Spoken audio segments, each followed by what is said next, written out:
आपका learning and innovation channel में। और दोस्तों, आज मैं आपको बताने वाला हूं जो ये फानुक का जो कंट्रोलर होता है फानुक की सीएनसी मशीन में, तो इसमें एक जो स्पेंडल होता है उसके कंट्रोलिंग की मैं बात करता हूं। कुछ मित्रों का प्रश्न था कि जो सीएनसी का जो प्रोग्राम है उसमें वैल्यू अगर हमने स्पीड जो प्रोग्राम में डाली हुई है वो अगर सपोज 2000 डाली है तो 100% का जब हम ओवरराइड का जो पोर्ट की सेटिंग करते हैं तो उस पर इसके वैल्यू अलग अलग आ जाती हैं। अर्थात 2000 अगर हम प्रोग्राम में डालते हैं तो यहाँ पे 3000 2500 इस तरह से होती है, और अगर 120 पे करते हैं तो और ज़्यादा या कम हो जाती हैं।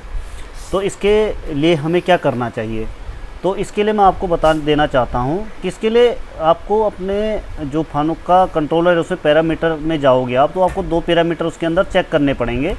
तो उसमें पहला पैरामीटर नंबर होगा 3772, जो कि एक फिक्स पैरामीटर होता है जिसमें जो मैन्युफैक्चरर होता है उन्होंने जो स्पेंडल डिज़ाइन किया होता है उस कंट्रोलर के लिए, तो उसकी वैल्यू पड़ी होती है कि इसका मैक्सिमम आरपीएम कितने हैं। तो मैक्सिमम आरपीएम यहाँ पे पड़े हुए होते हैं। तो ये आप एक बार देख लीजिए, ये रेफरेंस के लिए होता है कि इसी के अकॉर्डिंग ये सारे के सारे इनकोडर की वैल्यू जो है फीडबैक सिस्टम बनाया हुआ होता है। अब इसके अंदर एक और पैरामीटर होता है जो होता है वेरिएबल पैरामीटर 3741। तो अगर यहाँ पे 4000 है और यहाँ पर भी अगर 4000 है तो ये दोनों के दोनों 4000 अगर हैं, तो इस कंडीशन में क्या होता है कि जो वैल्यू आप प्रोग्राम में डालोगे कि सपोज आपने s 2000 डाला है, तो स्पीड जो होगी जब हमारा ऑटो में मोड में चलेगा तो ये 2000 के आरपीएम पे ही हमारा स्पेंडल रोटेट होगा, और 120 पे क्या होगा, ये इंटू 1.2 हो जाएगा, सीधी सी बात है। तो यहाँ पे ये वाली वैल्यू आनी शुरू हो जाएगी। अब अगर हमने पैरामीटर नंबर इसको 4000 को चेंज कर दिया तो इसमें क्या होता है, रिवर्स काम करने लग जाता है। अगर आपने इसको 3000 कर दिया तो आपके आरपीएम यहाँ पे बढ़ जाएंगे, और अगर आपने इसको बढ़ा दिया तो आपके आरपीएम यहाँ पे कम हो जाएंगे। ये सीधा सा इसका एक लॉजिक है। अब इसके पीछे कैसी कैलकुलेशन होगी, अब हमने सपोज प्रोग्राम में तो 2000 डाला हुआ है लेकिन यहाँ पे हमने 3000 डाल दिया, तो अब इसकी कैलकुलेशन कैसे होगी। इसमें हम क्या करते हैं कि 4000 का कितना परसेंटेज डाउन हो रहा है या अप हो रहा है, तो ये कर देंगे हम, क्या कर देंगे, equal to 3000 multiply by 100 divide by 4000। तो कितना परसेंट हो गया, ओ सॉरी, डिवाइड बाई होना था, ये डिवाइड बाई, तो ये हो गया 75, अर्थात 25%। ये 25% अप है। तो हम क्या करेंगे, 100% पे क्या आएगा, ये 2000 का 100% 25% हम निकालेंगे तो 500 हो गया। तो 500 को हम क्या करेंगे, इस 2000 में ऐड कर देंगे, ठीक है। तो अब आपकी जो वैल्यू होगी वो 2000 पे कितनी होगी, 2500 होगी, और 120 पे 3000 की ये आरपीएम पे रोटेट करेगा आपका स्पेंडल। अब इसका उल्टा अगर हमने 5000 कर दिया तो 5000 में क्या हो जाएगा कि यहाँ पे अब ये उल्टा हो जाएगा, यहाँ पे कैलकुलेशन ऐसी आएगी लेकिन यहाँ पे ये माइनस में चली जाएगी। अर्थात जो 500 है कैलकुलेशन ऐसे निकलेगी, 4000 इसका परसेंटेज निकालोगे आप और उस 100 में से उसे माइनस कर दोगे। चलो कर ही लेते हैं। अब हमने क्या करा, इंटू 100 डिवाइड बाई ये, तो ये कितना हो गया, -25%। तो इसमें से हम अगर हमने यहाँ पे 2000 डाला हुआ वैल्यू और अगर हम इसको 100% पे करेंगे तो क्या आ जाएगा, 2000 इस ये माइनस इसका ये का इंटू 25%। तो इसका 25% 1500 आरपीएम पे ये मूव करेगा, और इसका इंटू 1.2 हो जाएगा 1800। थोड़ा बहुत वेरी कर सकता है लेकिन लगभग ये इतना इसकी वैल्यू आएगी, ठीक है। अब मैं आपको एक एग्जांपल दिखा देता हूँ। अब ये आपको समझ में आ गया होगा कि पैरामीटर की वैल्यू नंबर 3741 को अगर आप इंक्रीज करोगे सेट वैल्यू से, और सेट वैल्यू कहाँ होती है 3772 पे। तो ये वैल्यू आपके रेफरेंस के लिए होती है कि इस वैल्यू के ऊपर ही आपका सारे प्रोग्राम डिज़ाइन किया गया है, इनकोडर की वैल्यू डिज़ाइन की गई है। तो इस कंडीशन में आपको ध्यान रखना है 4000 से नीचे आएगा तो आरपीएम आपके बढ़ जाएंगे, और 4000 से अप चला गया तो आरपीएम आपके डाउन हो जाएंगे। ठीक, इसका मैं आपको एग्जांपल बता देता हूँ। देखिए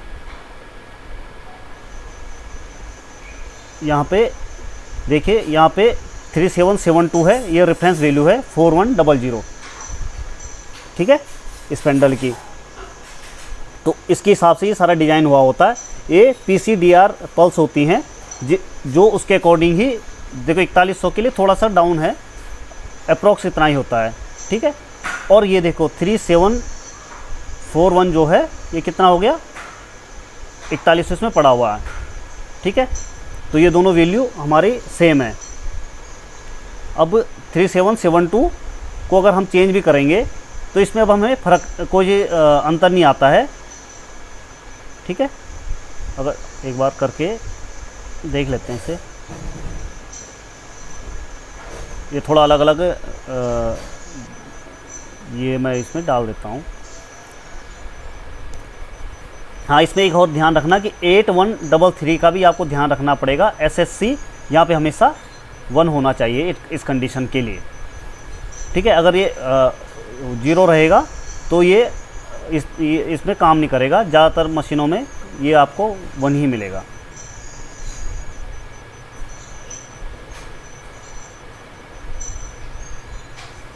मैं सेटिंग में चले जाते हैं। सेटिंग में पैरामीटर राइट करके, जो ये तो आपको पता ही होगा।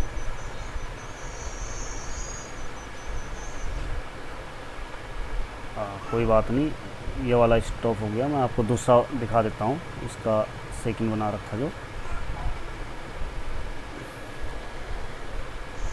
ठीक है। इसमें ये अभी देखो इस पर आरपीएम 2450 है, यहाँ पे 4100 पड़े हुए हैं, ठीक है। यहाँ पे देखो जो वैल्यू है 2090 है। ये स्पेंडल ओवरराइड का जो बटन होता है ये मैक्सिमम है 1.2 पे, ठीक है। अब इसको 100% कर रखा है। अब इसको हमने इनेबल करेंगे।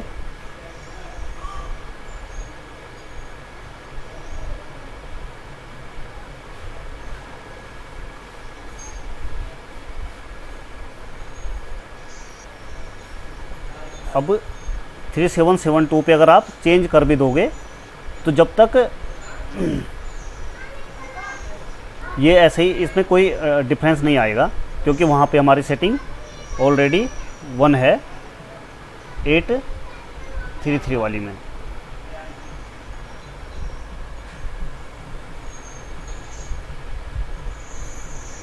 देखिए इसमें लगभग वही स्पीड हमारी मिल रही है जो कि थी ही, ठीक है। अब ये हम 3741 में अगर हम कुछ चेंजेस करते हैं, ठीक है, ये मेन है, इसी को हमको ध्यान रखना है। वो तो केवल रेफरेंस के लिए हैं। अगर हम इसमें 4500, अभी 4100 ही करके डालते हैं,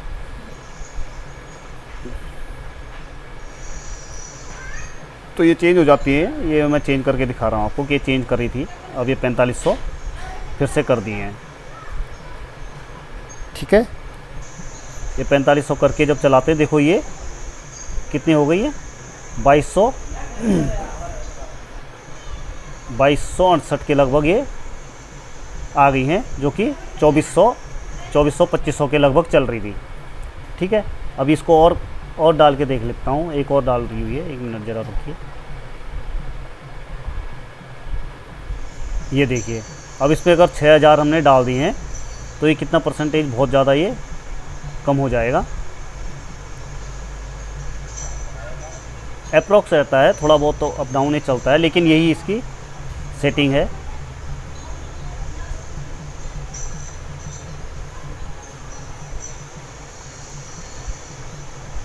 ये देखिए ये कितना रह गया, केवल 1700 के लगभग ही ये 120 पे है। 6000 हमने डाला था, वहाँ पे हमारे लगभग 2100 के लगभग है आरपीएम जो प्रोग्राम में डाले हुए हैं, और यहाँ पे 120% पे ये 1600 1650 ही आरपीएम ये आ रहे हैं।